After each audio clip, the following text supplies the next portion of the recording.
Pokemon Moon is good for a Pokemon game, but it's still a Pokemon game, so it's not good. It still has all the trappings of a regular Pokemon game that make it boring and not great. Pokemon that are hard to find and catch. Battles that are too easy or too annoying. Townspeople that never have any personality at all. Mostly I don't like the battling. I mean, is it any wonder that Nuzlockes exist and are so popular? It's the only way that battling has any sort of depth or stakes. Like the brief one. As a red letter meteor, Mr. Plinkett. The only time you would actually think about anything that you're doing. Pokemon battles suck! But like I said, this is good for a Pokemon game, so some of the things are done gooder than usual. Here's a list of the things that are gooder. Number 1.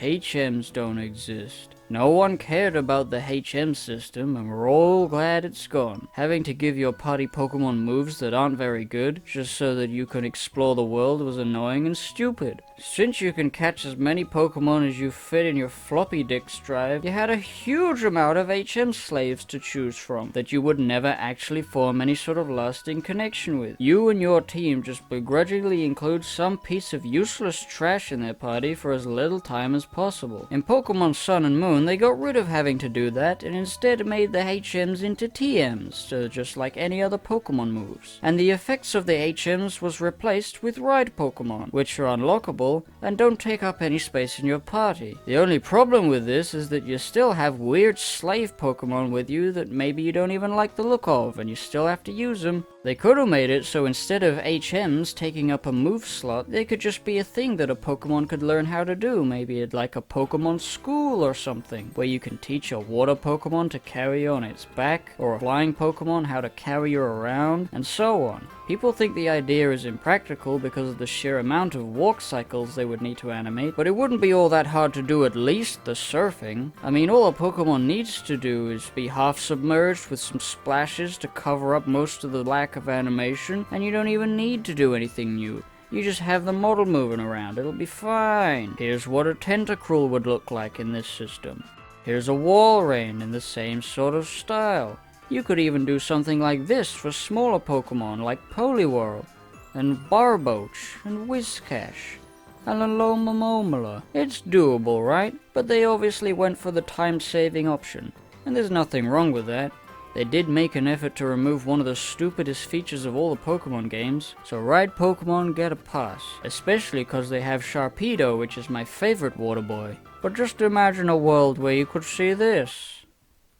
Number 2, the characters are not totally boring. The characters are much better than I remember in other Pokemon games. Not that I've played all of them, but they're certainly entertaining enough for me to care about what happens to some of them. How, at first, is just an annoying happy kid that doesn't even get mad when you beat him, but over the course of the game you have various dialogue options when talking to him, where you can be nice back, or be a total dick, which sometimes actually makes him visibly annoyed, which is the funniest shit. I like bullying How. I feel like in this game I'm finally Gary Oak, the cool kid, constantly beating the wannabe master, practicing loser in Pokemon battles and kicking him while he's down just to see how mad he'll get. What a great time I'm having. Then we have the Edgelord, who's so over the top I can't help but love him completely unironically. The Team Skull Grunts have hilarious and adorable meta dialogue, and the Punk Girls are the hottest females to ever come out of a Pokemon game. Yes, she is. And the Professor is both hot and cool simultaneously. And then there's a bunch of waifus, I don't know. Point is, the story this time around is actually pretty good for a Pokemon game, which means it's actually still sort of boring. Number 3. I think that's it. Some of the new Pokemon are cool looking, others are not. The Alolan version of Gen 1 Pokemon was a nice idea, but why didn't they go further with it and make every Gen 1 Pokemon new? People are bored of finding the same old shit. I get that people continue to enjoy Pokemon from previous games, but why do they have to be so many of the old ones in the new ones? Why do they have to be all over the place? And why do I have to see them with my eyeballs? I think the problem really is that there are too many Pokemon that exist. Too many generations of people who are attached to specific generations of Pokemon. You can't have every single Pokemon in one game, you'd get overwhelmed. But anyway, the idea to use the same old Pokemon but change their designs and types was a genius idea. People were really excited to see what all the old Pokemon would look like. But they only made 18, and that's including evolved forms. And a few of them are region exclusive to the one game or the other, so that's less than 18. Meanwhile, here's a list of Gen 1 Pokemon that didn't get a new interesting form at all. Caterpie, Metapod, and Butterfree. Pikachu, Snorlax, Slowpoke, and Slowbro. Abracadabra, Alakazam, it's Magnemite and Magneton. Growlithe,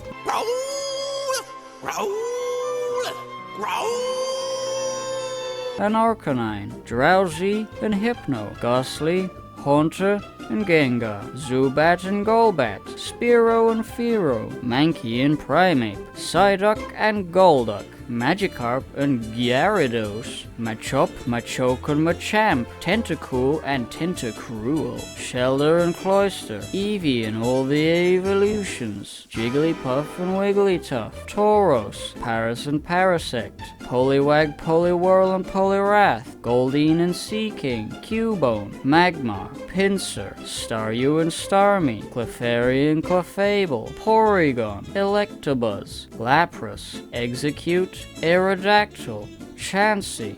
Kangaskhan. Scyther. Ditto. Lapras.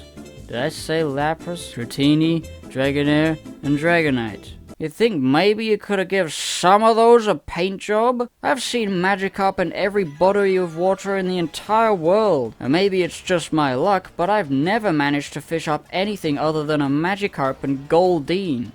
Absolutely nobody likes Goldeen. Magikarp is only cool when it evolves, but it at least has that. Goldeen is just the absolute worst Pokemon ever made that evolves into something that sucks. Why do they even have fishing in this game if I can't catch anything other than a fucking Goldeen and Magikarp? Oh, I don't like it at all. Overall, Pokemon Moon is on the 3DS.